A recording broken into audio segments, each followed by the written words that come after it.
Daily Bible reading, 2 Peter chapter 2. But among the people there were also false prophets, just as there will be false teachers among you. Under false pretenses they will introduce destructive heresies, even denying the master who bought them, and thus bring on themselves swift destruction. Many will follow their debaucheries, and because of them the true way will be maligned. In their greed they will exploit you with fabricated stories. Their punishment, decreed long ago, is not idle. Their destruction is not asleep.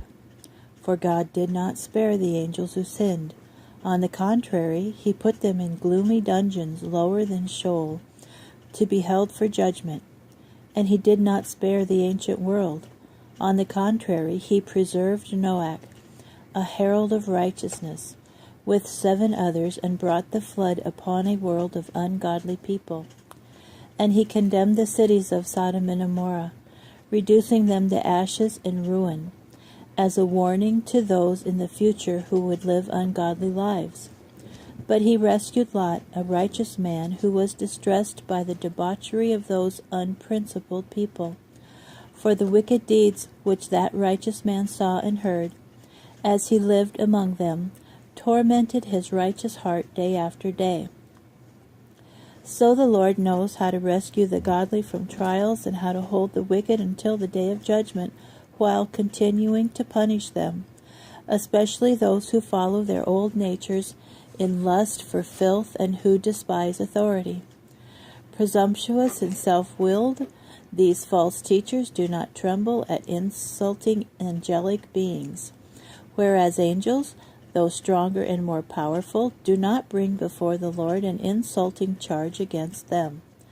But these people, acting without thinking, like animals without reason, born to be captured and destroyed, insult things about which they know nothing.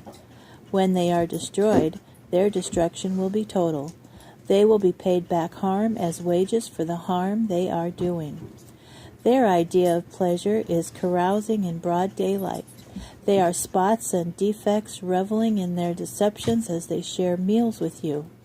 For they have eyes always on the lookout for a woman who will commit adultery, eyes that never stop sinning, and they have a heart that has exercised itself in greed, so that they seduce unstable people.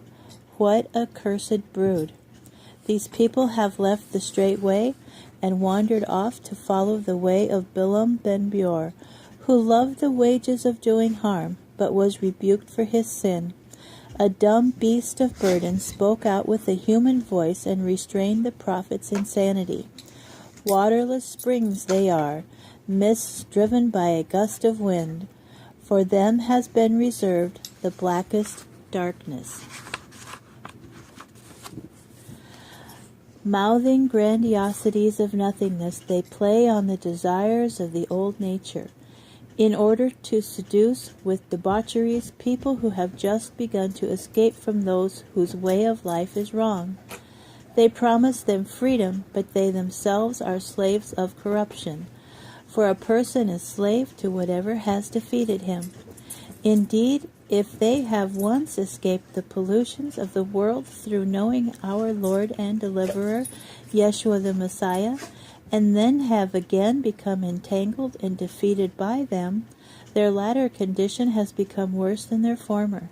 It would have been better for them not to have known the way of righteousness than, fully knowing, to turn from the holy command delivered to them.